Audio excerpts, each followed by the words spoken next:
Hello and welcome to this coordination-based rider Pilates. If you have been following me for a while, you will know that I love these coordination, these brain challenging exercises. They are so key for our ability to be able to apply multiple different aids through both our arms, both our legs and our feet all at the same time, and to be able to concentrate on where we're going. So this kind of work, no matter what level of riding you're doing, is really, really key for you to be doing. So let's get going. We will start getting the brain in gear before we do anything too difficult. I'd like you to be thinking about your position, so nice light head, elastic spine, soft knees, and equal weight through your feet. Make sure your breathing is relaxed, your upper body is relaxed.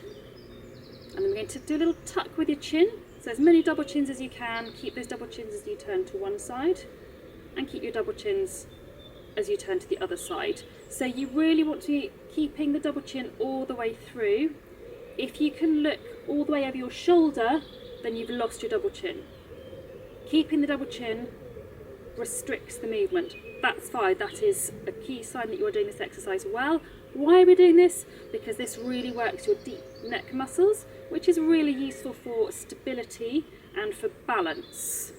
So really key exercises for everyone to do, but particularly if you are riding, when you think about the amount of movement that our bodies have to absorb. So we want these neck muscles to be good and strong. Okay, relax through your neck. Let's have one foot in front of the other. Headlights staying to the front. Bring your hands up in front. Take one hand to your shoulder and turn. Look over that shoulder and then face the front. The same thing the other way. Hand to the shoulder, turn and back to the front. So your headlights always stay to the front. Try, even though you're not looking at it, to keep the hand that's staying to the front actually staying to the front and not coming around with you.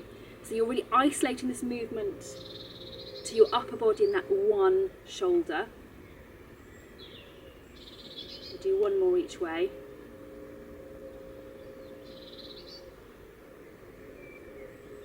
Okay, then we're going to swap and put the other foot in front, just to make sure you're really balanced and your brain is awake with both legs doing things. Okay, headlights forwards, hand to the shoulder into the turn, and face the front. So really focus on keeping that movement precise. Headlights are staying forwards. It's just the upper body that's moving. Be specific. Do one more each way.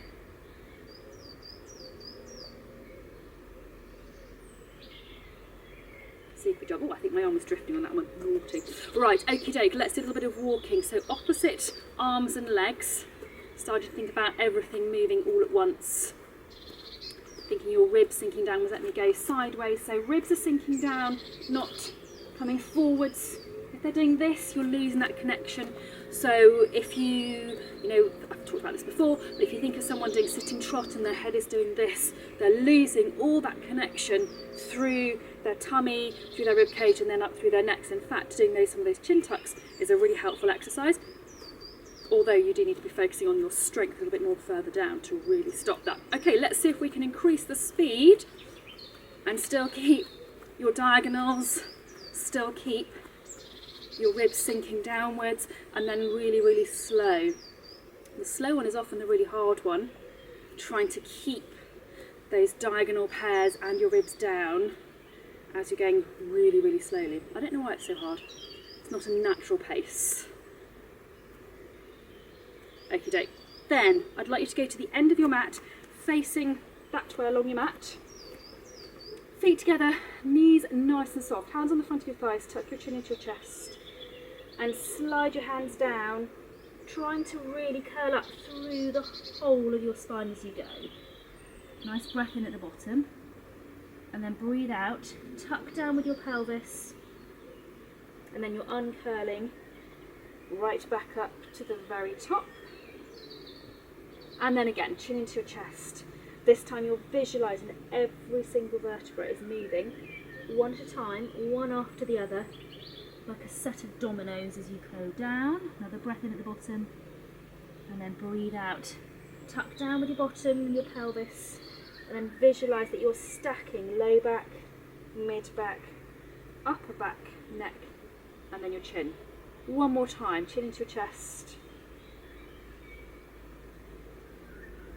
Really curling up as tightly as you can, all the way down. Breathe in. breathe out, bend your knees, and we're going to go down onto your front, and we're going to start off doing the swimming exercise. We'll start with arms and legs separately, and then we will put them together.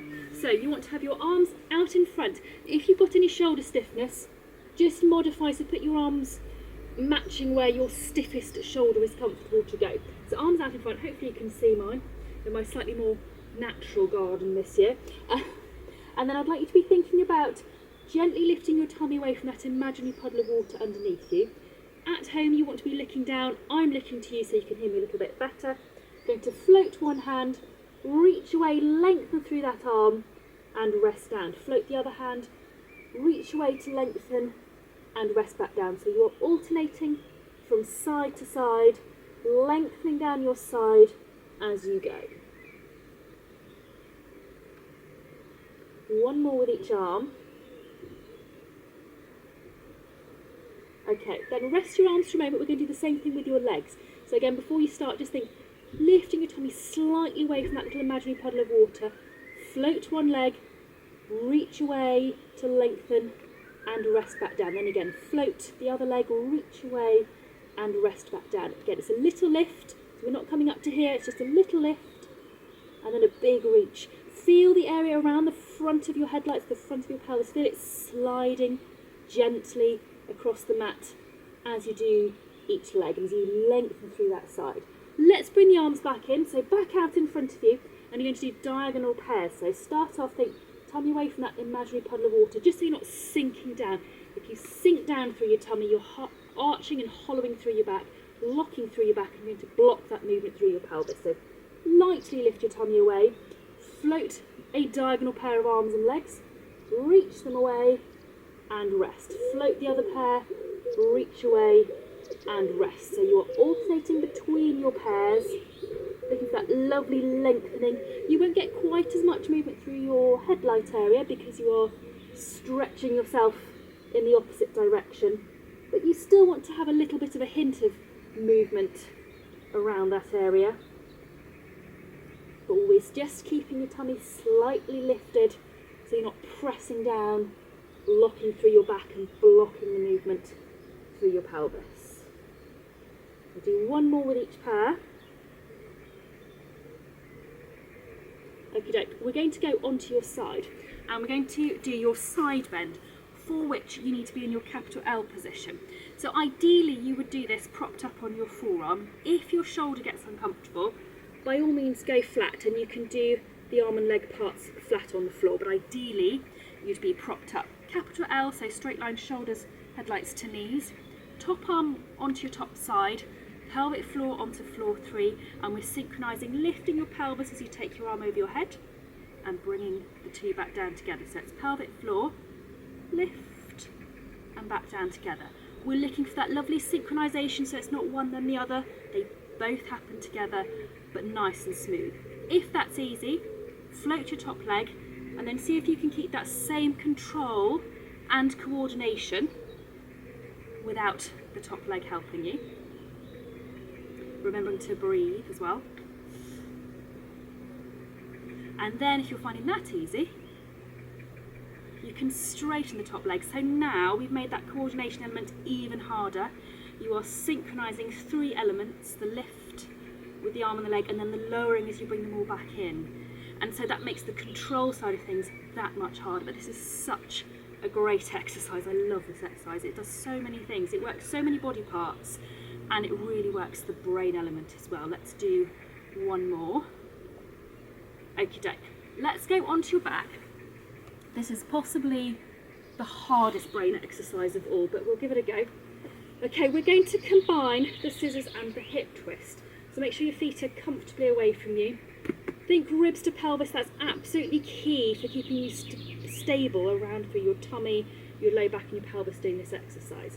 So just to recap, your scissors is this one, alternating legs up and down into tabletop or coming down from tabletop to the floor and back up again. Your hip twist, if you're going from the floor, rolling one knee out, back up, and the other knee out, back up, and from tabletop, rolling the whole leg out, back up, and the same the other way. So if we're going to combine these, going from the floor, You're bringing one leg up to tabletop as one leg rolls out. Bring them both back down, and the same thing the other way. So they are doing 2 exercises at the same time, but each leg is doing something different. If you're going to go from tabletop, it's exactly the same thing. You've got one foot coming down for the scissors, one leg rolling out for your hip twist, coming back up, and the same thing the other way. Whichever one you are doing, this bit doesn't move. Think about what I was saying earlier about people with the nodding head doing sitting trot. It's a lack of stability around this part, around the hips, around the pelvis and around the low back. So when you are doing these exercises, particularly these more demanding ones that really require lots of control and lots of coordination, really work on your stability through here. Now obviously in the saddle you don't want to be locked and rigid, but you've got to train that strength. Let's do one more each way. Super job. Bring your feet down one at a time, and we're going to turn onto the side that you've not yet been on. And we're going to have a go at doing your side bend this way. So exactly the same thing. If your shoulder doesn't like this position, you can do this flat and just do the arms and legs from here. Otherwise, I would like you propped up, capital L, top arm onto your top side, pelvic floor onto floor 3 if you can. And again, we're synchronizing the lifting with your arm and the lowering as the arm comes back down. Controlled up, controlled down. Really checking in with yourself that both elements are happening at the same time. If you find that your shoulder starts to get uncomfortable, by all means drop down so that you are flat. You don't have to keep powering on. Let's lift the top leg if you're finding it a little bit easy. So by adding in the leg part, even if you can't do the lifting bit because your shoulder doesn't like it, you can still work on the coordination side of things because you're doing the arm and leg together. And then again, of course, we can add in straightening the leg at the same time as the arm and the lift. So really working, be strict with yourself. Is everything happening together on the way up and on the way down? Are you smooth in your landing? Are you remembering to breathe as well?